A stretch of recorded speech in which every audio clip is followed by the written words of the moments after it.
Thank you, everybody. Wonderful, wonderful claps all around. Welcome to Build Weekend Watch, a show hosted by a guy whose parents probably should have put more pressure on him career-wise. Today, I'm alongside my colleague here at Build, Brittany Jones-Cooper, and writer-editor Chris Rosen. Round of applause one more time for these two. Thanks so much for being here, you two. Glad to be here. How are you? Great. Great, It's Friday. that's great. Let's move on to our first movie. Hitting theaters today is the new comedy, The Spy Who Dumped Me. Mila Kunis and Kate McKinnon star as two best friends who find themselves targeted by assassins after Kunis' character gets broken up with by a male agent. I don't know, sounds kind of regressive to me. Let's take a look at the trailer. I know you're a spy. It's a long story, then I'm going to explain everything. It's on your forehead. Some bad people are after me. Now they're after you. If we don't deliver this package to Vienna, a lot of people are gonna die. Do you want to die having never been to Europe? Or do you want to go to Europe and die having been to Europe? Why are those my only two options? Is this really happening? Yeah, because you dated a spy. Come here, come here. Oh my God. A terrorist group is planning a series of assassinations. Will you trust us to help you? Light it up. Have you ever felt so alive? Now, full disclosure, I haven't actually seen this movie. I don't know if it's regressive. I will say, prior to us getting on the stage and talking in front of people for money, you told me that it was kind of like The Heat. And with The Heat, with Sandra Bullock and Melissa McCarthy, the big difference for me in that is these are two women who are already cops, already on the case. With this, I don't particularly love the idea that it takes a man to get these two women into the action. But go ahead, tell me. I wouldn't say that. I would say that these women are thrown into this situation and they surprise themselves with how well equipped they are to deal with this. Like they're natural spies and natural kind of like law enforcement. So it's fun to watch because they're not totally bumbling. They're actually quite like efficient and they can navigate this world. And some of it's by chance, but there is some like strategy there. And I want to More by chance. They're not searching for this guy or trying to get him back or anything. Yeah, a lot of it is like their luck by chance. But also I want to also point out that Gillian Anderson is in it, and she's like the head of the European like agency. And so it's really fun. Kate McKinnon like fawns over her, and she's like, wait, a woman is running all of this? And she fangirls. And for me, it's one of the best moments in the movie. I'm fascinated by Mila Kunis, this like career arc that she's really kind of fallen into, where it's like she's in these R-rated comedies that are, you know, kind of like very successful, like Bad Moms, obviously a sequel. I think she was in Ted, right? Like she's kind of like really kind of like planted her flag into this genre. So I'm excited to see that. I have not seen it either, like Ricky, bad job out of me, but it looks kind of cute. I also, you know, Kate McKinnon, I love The Heat also. So I was like, that's a good barometer. I think that's what it looks like, at least. And certainly that's what they're trying to sell it as, where it's like a mismatched buddy comedy with R-rated laughs. I know Matt Jacobs at HuffPost published a piece today sort of pining for a better Kate McKinnon character, saying that she's so talented, she's one of the most original comedians working, I completely agree, with a very original voice that no one has ever really had, and all we get are these kind of side characters for her that just sort of blow up an SNL sketch rather than giving her any kind of real parts to chew on. I would agree that Kate kind of plays a similar role that she did in Rough Night, where she does a lot of the slapstick, she has the good lines, she does all the physical comedy. But it worked for me in this because the two of them together, Mila plays it really straight, and it balanced out. I would like to see her maybe try some other things, but I would say that this is something that could propel her into more ambitious projects because she did it so well. I mean, I was going to say with Kate, so I think she maybe needs to find someone to pair with, whether it's like the writers that she's so close to on SNL, like, you know, that was like with like Chris Kelly or whatever, but where she doesn't have like that Will Ferrell had Adam McKay kind of like thing. Like, who is her writer director who could like lay up like a role for her, like Paul Feig and Melissa McCarthy, obviously with The Heat. Like, where is that Kate McKinnon analog? I don't think we have that yet, but I mean, like, I think everyone is waiting for her to find something because like we want Kate McKinnon to succeed and be famous because she is so funny and she's so funny and like she's obviously been better probably than the movies that she's had a chance to succeed in, whether it's Rough Night or Ghostbusters. Not to and I think one of the big differences between someone like her and Will Ferrell, or someone like this is going to sound like a crazy reference, like an Eddie Murphy who became a big successful star, is that she's not primarily a writer going into SNL. She is an actress, and so she really needs that kind of that writer director or writer and directors who are going to kind of, like you said, give her that layup. Whereas Will Ferrell could kind of create that as well with with Adam McKay. I also quickly want to point out that Sam Heughan, who we had here last week, he plays the male lead. And I see him being like a real force in the action world. I mean, he's on Outlander and he does a little action there, but here he literally embodied James Bond. And I wouldn't be surprised if he gets more roles in that like spy thriller path after this film because he just looks the part. Also, can we talk about, just really fast, the number of women that were here for him during that interview? I've never seen anything like it. It was like a Tom Jones concert in 1973. It was all of these women, and they were just like, oh, my God, Sam. Middle-aged women love him. Yeah, I could tell from experience at my past jobs, Outlander is a huge hit with middle-aged women and just women in general. They really like it, and they love him. So I feel like, maybe he will be I don't think he'll be the next James Bond, but maybe he'll be like, in the James Bond. He could be like Henry Cavill in Mission Impossible. In Mission Impossible 7, they'll cast Sam Heughan as Henry Cavill as, whatever. I don't know. He is shirtless a lot in Outlander, and there's a lot of like softcore kind of scenes in it. So that's where that comes from. Add that to your queue. But unlike Henry Cavill in Mission Impossible, can he say his lines? Yes, but he's so good in Mission Impossible. He is set up wonderfully to be what he is in Mission Impossible, but he does not. He can barely say his lines. Sam Heughan can read for sure. He can read. Ooh. Let's move on to our next film. Winnie the Pooh fetishists rejoice. Disney has made a live-action movie starring the characters from the beloved series, and judging by the trailer, it looks creepy as hell. Check it out. Hello, Eeyore. Christopher Robin, it's you playing again. Let's go and see if we can find Piglet. I've already stayed far too long. Hello, everyone. It's Christopher Robin! So nice to see you all again. Why, thank you. Silly old bear. I was wrong about work. I was wrong about everything, and I've got to get back to my family. Farewell, Christopher Robin. I would have liked it to go on for a while longer. Perhaps it's our turn to save Christopher. You must be Madeline. Wait, you're the bearer of my father's drawings? Yes. Do you know where he is? I do. Let's bounce! So caution everybody, if you go to a theater this weekend and there is a lone man in the theater watching this, run, because that person is a creep, clearly. Christopher Robin, what's your take? Yeah, creepy. It just looks a little creepy, I think. I mean, like, it looks really cute. The reviews have been pretty solid, but I can't get past I just can't get past the animatronic Winnie the Pooh. I just want Winnie the Pooh as a cartoon. What I don't understand is how they go from his like imaginary world, but then it looks like they come into his reality and they like see his children. And then I just get worried that it's going to turn into Ted or something uncomfortable. It looks a little Teddy. It looks also a little like AI when Haley Joel Osment has got his little animatronic teddy bear walking around, and that was creepy in AI. So to me, I can't mess around with an animatronic bear like that. But this is actually written by or co-written by Alex Ross Perry and directed by Mark Forster, who's had like a wild career. He did Monsters Ball. He did World War Z. It's like so he's kind of all over the map with stuff. He did that movie I think with Blake Lively where she is blind and then regains her eyesight with Mark Ruffalo. I can't remember what it's called at this moment, but how similar to Monsters Ball do you think Christopher Robin is going to be? I mean, I don't know. It's weird that it's a hard R, but I don't know. At any point, do you think Pooh turns to Ewan McGregor and says, "Make me feel good, Christopher Robin"? I didn't think you were going to go there, and you did. I had to go there. There's no point in even bringing up Monsters Ball if you're not going to. But I mean, to be positive about it, obviously a beloved character, Winnie the Pooh. I think it's funny to me that they don't call it Winnie the Pooh, that it is Christopher Robin, But I mean, like, well, sure. I think it's kind of dark too because it's about Christopher Robin, who in the books and the poems was 6 years old. Right.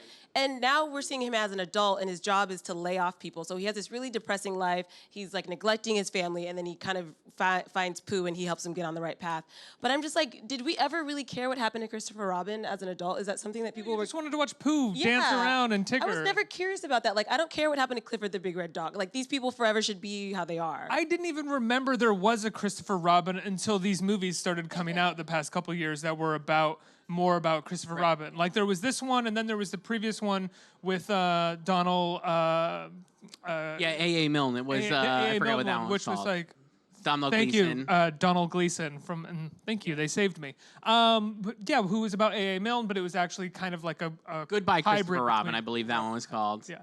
That is it. That was an Oscar contender. That Did didn't you go remember anywhere. who Christopher Robin was? I only before this? remember because the Christopher Rosen looks very close to Christopher That's Robin. true. So anytime I see it, I'm like, oh, look, there I am. And then it's not me. Did you relate to that growing up? Were you kinda... not really. I was not a big Pooh guy growing up. I got to be honest. I remember Christopher in the red balloon. That was sort of the iconic photo. But no, he never really had a personality to me.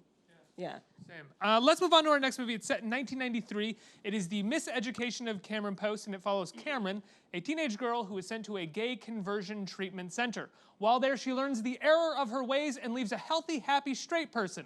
Just kidding. Those places are literally hell, imagined by violently repressed bigots like our Vice President, Mike Pence, and our Secretary of Education, Betsy DeVos. Those people suck. But take a look at the trailer for this movie. Change will come through God, but within me.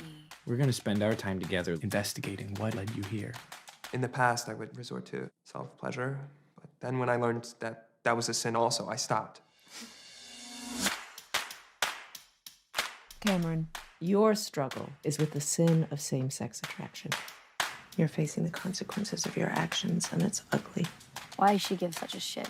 I guess it's like having your own Disney villain, only this one won't let you jerk off. You don't really seem like the kind of person that'd be here. We didn't have a choice. Did you?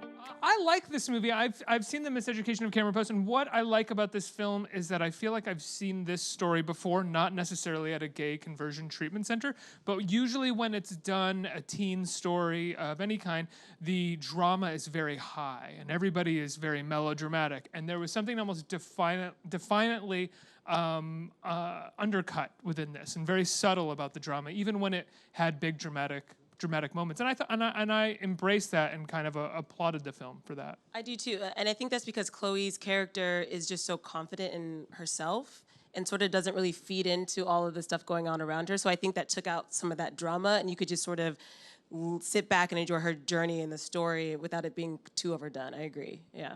I think the other thing I find interesting about it is Chloe Moretz is, she's been around for a very long time. Obviously, we kind of feel like she's been in culture for at least a decade, if not more, as an actress. But she's still so young, and you kind of can see her growing into like these old, like being an older actress. I just think it's like, I think she's a really interesting actor, and I like the performances that she's been giving over the last few years. And this is another one that's pretty strong. Well, we had her here yesterday with the filmmaker and a couple other people from the movie, and I asked her essentially about her career leading towards this, because if you remember when she first kind of had a breakthrough, it was like, God, this young actress is going to be the next big thing. She's an incredible performer and she takes big risks. And then she kind of settled into a sort of studio comedy, studio teen movie place, and she said that that was absolutely true, and she took a year off to find movies like this to do because she felt really unsatisfied and unfulfilled by most of the projects she took on after her breakthrough. Last thing I saw her in was Neighbors 2, I think, which was, very different than this film. So this one is a lot more serious.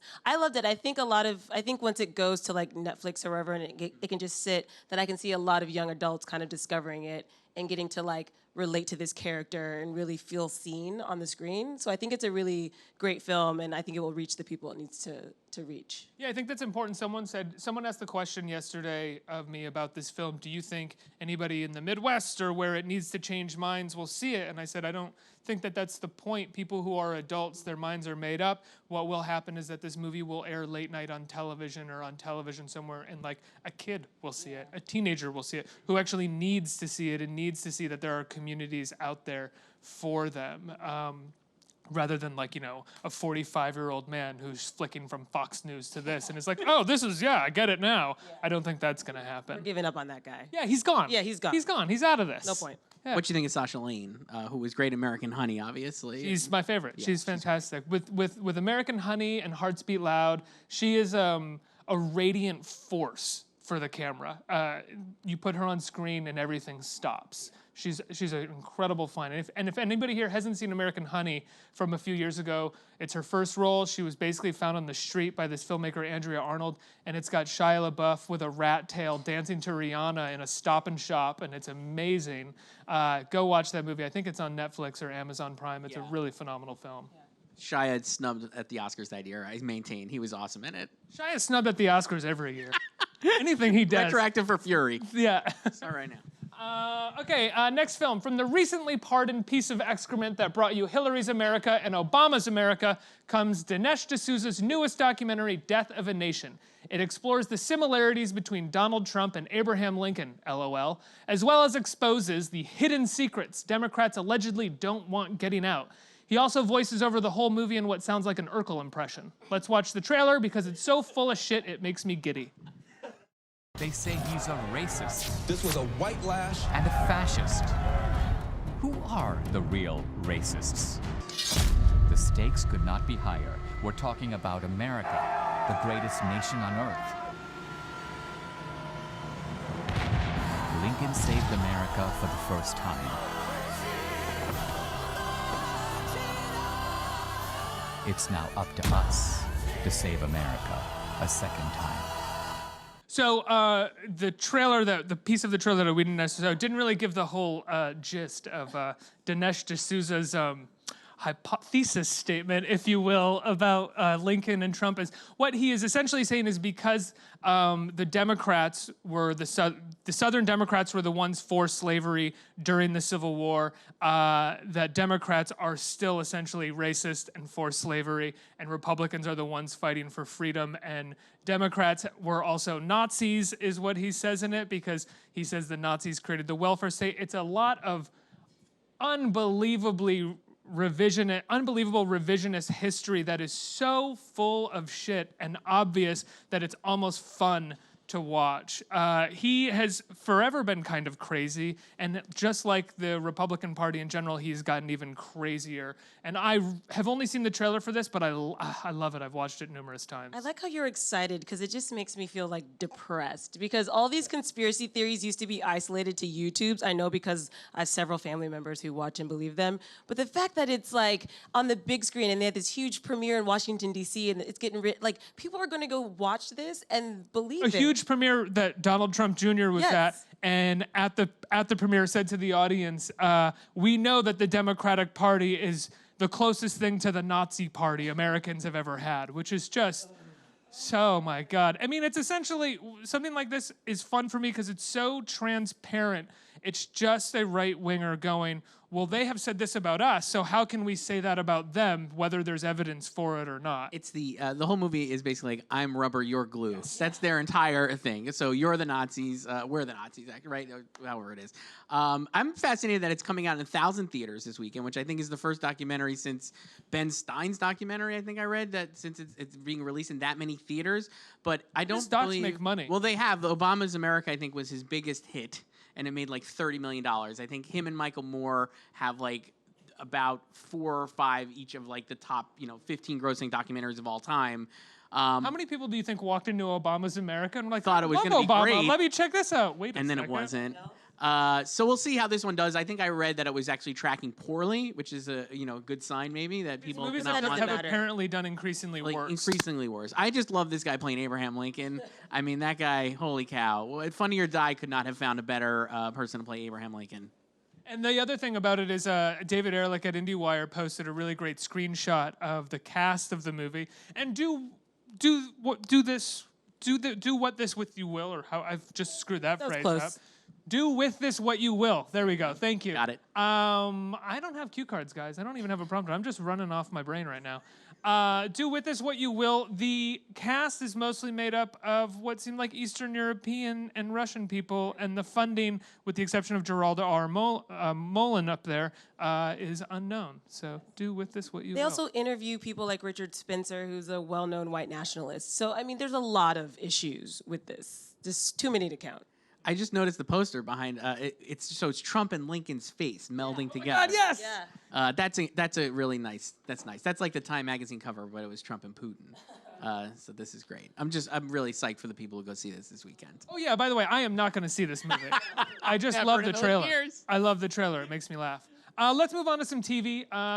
Executive produced by the recently Emmy-nominated Jessica Biel, season 2 of The Sinner premiered Wednesday on the USA Network. This season centers on the mystery of an 11-year-old boy who apparently killed his parents, and it also stars Carrie Coon and Tracy Letts. So I will be watching, because Carrie Coon is kind of an upgrade from last season. Roll the trailer. What did you do to your parents? They died. Makes you wonder, doesn't it? Your own kid killing you? It wasn't supposed to hurt. Julian?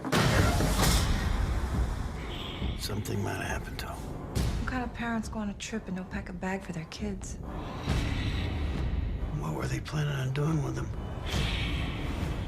Why did you change your story? He's clearly hiding something. He's so far beyond anything you can understand. You have no idea. I love Carrie Coon. I've seen the first episode of this. It's dark. It's brooding. I haven't seen the first season of The Sinner, but it's pretty rough. It's pretty disturbing material. The deaths in the first episode. I mean, I'm a horror fan. I watched lots of horrifying stuff. It was kind of hard to watch. It was two people slowly dying for about 5 minutes while a child watched. I was kind of shocked. But Carrie Coon is in it, and so is her husband Tracy Letts, the famous playwright and wonderful actor who played the dad in Lady Bird, if you're unfamiliar. And I'll watch anything that the two of them are a part of. Haven't seen this season at all. First season, though, I definitely got to check some of it out, and it's such a psychological thriller. I think it's so well done. I'm not into horror stuff, but this was almost smart enough that it kept me engaged. It wasn't just like trying to scare the shit out of me. So I'm excited for season 2. I like the anthology format, so I mean, I'll check it out too. And I love Tracy Letts, obviously from Lady Bird. Greatest line reading of last year was him saying the F word, so that was fun. Wait, what was the line? It was Lucas Hedges comes over and is like, "Hey, did you get into NYU or whatever?" And right. Fuck. Yeah. That's great. Love that. So yeah, I'm looking forward to the first episode. Is really great, guys. It airs on Wednesday on USA. Check it out. Good show. That's a watcher. Also released this week on TV was Paramount Network's Rest in Power, the Trayvon Martin story. It's a new documentary by the Jay-Z-backed team that brought you the Khalif Browder series in 2016, also on the Paramount series. No jokes from me on this one. The death of Trayvon Martin and the acquittal of his murderer, George Zimmerman, are a horrific stain on America, and Zimmerman should be incarcerated for life, along with stand your ground laws eliminated. It was a senseless tragedy committed by a sick racist with a fetish for guns in a country that doesn't just allow both of those things, but perpetuates them. Let's look at the trailer. We wait for them to kill. My tears collecting like raindrops on a windowsill. This kid was profiled, pursued, and shot in the heart. George Zimmerman claimed self-defense, standing his ground. It just polarized the country. We were overcome with fear and anger. Trayvon became the face of our community. We had to go to war for him. Rest in power. Rest in paradise. To all the babies too young to have had to pay the price. You choose to grieve or to fight. It took my son being shot down to make me stand up. Rest in power. Rest in paradise. Now, I know really what this series hinges on is the family of Trayvon Martin, who are a huge part of the series. And I know that Jay-Z got very close with them while making it. Brittany, you've seen, I think, the first episode you've said. How is it? Yeah, I mean, they do a really good job at laying out the events of that night and really making it clear. It's very fact-based, and so you can't really make any different assumptions than what happened. But they focus a lot on his parents, and so I was quickly just filled with profound anger because when his mother was speaking, you know, she almost talks about not having an opportunity to grieve because so quickly she had to be the face of this movement. And she even says now she still can go to tears really quickly and still sometimes feels that he's around because she never had a chance to grieve it because it became this it became so much bigger than just Trayvon. So that was kind of sad because you realize that these are just two people who lost their child and their son is now a part of history for all the wrong reasons. And it's hard to watch, but I think necessary viewing. I'm really looking forward to this. I have not seen it yet, but I think one of the things I think having it be a series and a docuseries is so important because you get so much, you could flesh out the story so much and just kind of like get much more out of than you could out of a 2-hour movie. And I think I'm very much not, maybe looking forward to watching it is not the right thing to say, but I'm just very interested in it and I think it's going to be quite good. So I think you're absolutely right. You know, a few more episodes rather than just a movie will do this justice, not because it'll take more than 2 hours to tell specifically Trayvon's story and what happened that night with George Zimmerman, but the repercussion and the ripple effect all across the country and the things that happened in the years following the Trayvon Martin case and how directly connected they are, I think, both I think emotionally for the country. I mean, there were stand your ground incidents immediately following Trayvon the Trayvon Martin story in Florida, and then I think you can directly correlate a lot of the response and activism that happened after the death of Michael Brown and Eric Garner to you know, the Trayvon Martin case and what happened. And Sandra Bland and Philippa Yes. Castile. I mean, I think Trayvon really set the tone for saying their names and speaking out. And so, like, yeah, watch it. Like I said, it made me, it's one of those things where after I watched it, it kept me thinking for a couple hours afterwards. And that's a good thing sometimes. Yeah, absolutely. Something a little bit lighthearted. Streaming now is the 4th and final season of Hulu's Casual. It's a odd jump for us from a powerful documentary series about the senseless murder of a young African-American man and how it launched a wave of activism in the country to the final season of a streaming comedy about a neurotic white family. But the TV landscape is vast, and we must cover it all. Let's take a look at Casual. A lot of people change their career late in life. Grandma Moses, that's one. My family's crazy. Guys, we gotta get the fuck out of here. Down the rabbit hole we go. I don't want our daughter being exposed to the people we sleep with. My parents did that, and look how I turned out. Are you sexting at the table? This is a terrible decision. There we go. It's the end of an era.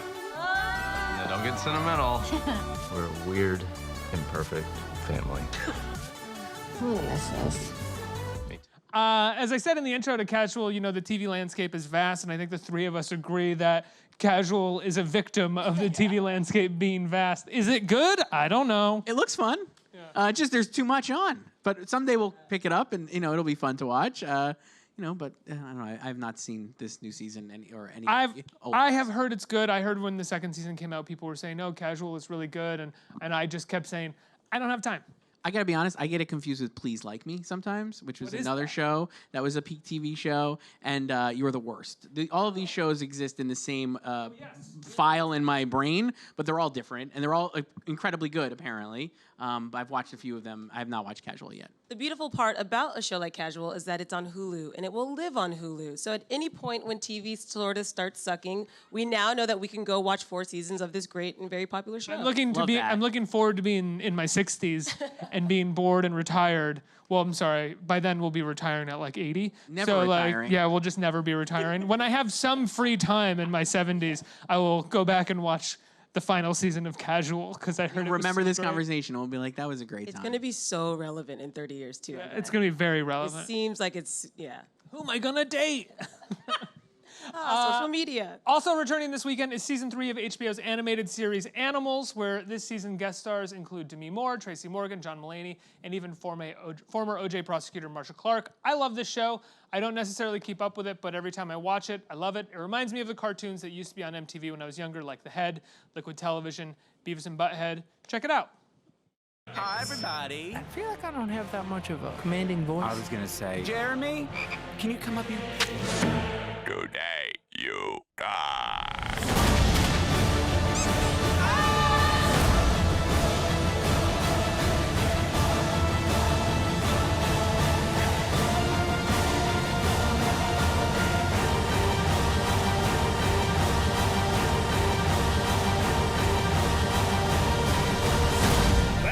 That was sick.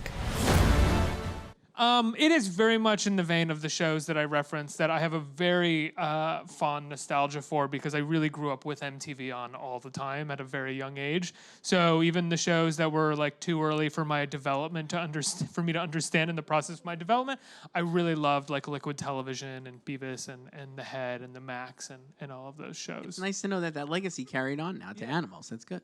Yeah, it's great. And the guests are great on it. I was going to say, I just can't wait to hear whatever character Tracy Morgan voices, because for me, his voice is just like gold. And the fun thing about it is that I've interviewed these guys who created this show and do the other voices. Like every scene essentially is like, you know, a famous guest star and the guys who normally do the voices. And they record the voices in like their apartment in LA. And it's not not a big apartment. They're just like 2 guys who have this late night show on HBO. And so like Demi Moore has to go up to their like 5th floor walk up and like do a voiceover in their apartment, which is pretty fun. The last thing for TV and that we're gonna cover is the finale of the 1st season of HBO's Succession, which is on Sunday. It's a show that takes an episode or 2 to find its rhythm, but once it does, it is entertaining and perfectly suited for the age we live. It's a bunch of evil, nasty, rich assholes screwing each other over for fun. I love it. I have seen all of the episodes except for the finale. You have said that you've only seen 2, and that you're not there yet. Right. So I watched the first 2 episodes, and I was like, it's fine, but there's a lot of TV going on, and now you're like, oh, you got to watch it, so I guess I'll just keep powering through and, Not catch just up. me. There's been a bit Literally, of a... it's been a lot of, Succession's the best show you're not watching, kind of like, I saw that on Slate. I think The Ringer's done a lot on it. The last Cider. week, I've seen a lot of people on Twitter, a lot of film and TV people on Twitter kind of break their Succession silence. This is definitely peak me, but the one thing that stood out to me immediately was the theme song or the score for it is Nicholas Britell, who did the music for Moonlight, and he did Battle of the Sexes, and he did Big Short, and the theme on this is awesome. And there was a whole article about it recently, I think on The Ringer, about how he wrote the theme for it, and it kind of blends together very fancy chamber music that you would associate with rich white people like the Murdochs, with a hip hop beat that's kind of corrosive to the music itself, and it just is so good. It's really good. So that's a standout for me, and I love Kieran Culkin in the episodes that I watched. He is hilarious and just total ass. So it seems like a good show. It's Adam McKay and Jesse Armstrong, I think, are the brains behind it. So yeah, I know you obviously like it a lot. So I'll try to catch up. Well, Jesse Armstrong has written for Veep, and Right. Jesse Armstrong wrote for Peep Show, which is one of the great comedies of all time. I think Peep Show is such a classic. And what's so much fun about Succession is that it initially comes off as a kind of drama about this dynastic family who's vying for power, and it is that. But within all of that are some of the best jokes TV has to offer right now. Some of the wittiest zingers that you can find on TV, and some of the most clueless characters possible. Alan Ruck is the older brother of the family, and he lives on a Montana ranch, and it's just this wealthy guy who grew up wealthy and is completely clueless and doesn't relate to anybody. And there's a great scene in one of the episodes where he's taken to a late night rave and is given ecstasy and is just walking around asking women where they were on 9/11 because he doesn't know how to talk to people. It's just a great bit. It's a really, really great show. Is it weird that I haven't watched it because it reminds me of the Trumps? It should. Yeah, the brother almost looks like Donald Trump Jr. And it's 2 sons and a daughter, and they're all kind of scared of their dad. I was just I don't need more of this. It's definitely the Murdochs and the Trumps, but it's Murdoch Redstone. Yeah. I love Jeremy Strong. He's the lead-ish brother, right, along with Kieran Culkin. He does really angry, exasperated, ineffective white rage for no reason. Better or as good as Ben Stiller, I think. He's up there with that. He's so just good at being angry for no reason. I really like him too. So I'm recommending this also, even though I've only seen the 2 episodes. But yeah, I'm excited. I will say, going back to the Murdoch and the Trump thing, it took me an episode or 2 to get into it, because the first episode I was just do I really need a dramatic interpretation of the worst people in the world right now? And then, because I had to watch it for an interview and I started watching more, by the 3rd episode it kind of became its own thing, and I could not stop watching it. And I'll give it a look. Yeah, give it a look. Give it a shot. Give it a look. So because neither of you have seen Succession, what are your other 2 picks, or what would you pick for 2 things for people to watch? I'm picking the Bold Type season finale on Freeform. It's on Tuesday night. Bold Type is a phenomenal show. It's in season 2 right now. It's 3 young women who work at a fake it's basically Cosmopolitan, but they're not. It's called I forget what actually the magazine is even called right now. I'm having a brain lock. But so they work there. They're one is the social media director and site director of the website. One is a reporter who is kind of in over her head, but also pretty good at reporting. And the other is in the fashion department. And there are 3 friends. And it's a really, really good show that kind of subverts a lot of the expectations you might have of what that show is. Because if you watched the trailer or something, you might be like, this is like Gossip Girl, but in the publishing industry. But it's really not. It touches on a lot of interesting, I think, social justice stuff that's really compelling. There was an episode this year where one of the reporter woman was quit her job and then got fired from her job, and now is trying to get her job back or get another job, and she lost out on a job because they went with a non-white candidate, and she was so upset by that, and then it kind of opened up this whole conversation about her white privilege and stuff like that. It's just a really interesting show. They do a lot of fun stuff, and it's also just incredibly entertaining, and the characters are great, and it's just nice to see 3 female friends being friends. They're really good friends. The actresses get along. The chemistry is great. So the season finale is on Tuesday night on Freeform. I don't even know where Freeform is on the cable channel, but I watch it every week and it's great. So that's my pick. What's your other pick? Two picks. Two picks. Two picks. I'll do Younger also, another great millennial show. Does that have TV Land? Is that a season finale? Also a season finale coming up on Tuesday night as well. I'm really living life on Tuesday night, I gotta be honest. That's your big night. Tuesday's your big TV That night. show is great.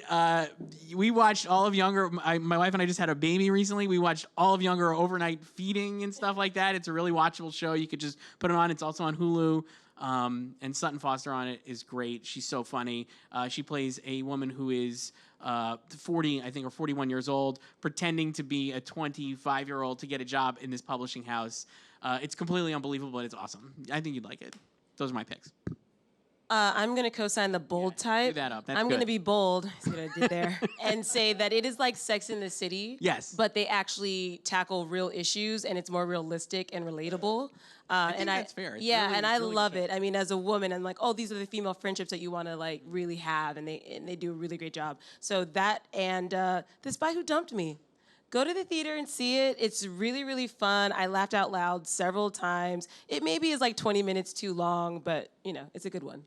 I'm going to do the season finale of Succession. Nice. Because, as I said, I like that show. And I'm going to do the Trayvon Martin story on Paramount. One, because it's important to watch, and two, because I went to college with the people who made it. So I feel like I have to recommend it at the same time. Guys, thank you so much for being here. That's about it for us this week. I want to thank Brittany and Chris for joining me today. And before we go, I'd just like to say thank you to everyone who is still unclear on how to use Google, TV Guide, the preview channel, social media, and look at P&E marketing campaigns and still need shows like this to tell them what to watch and dictate their taste. It is due to your most likely clinically depressed laziness that we are able to survive. So thanks for that.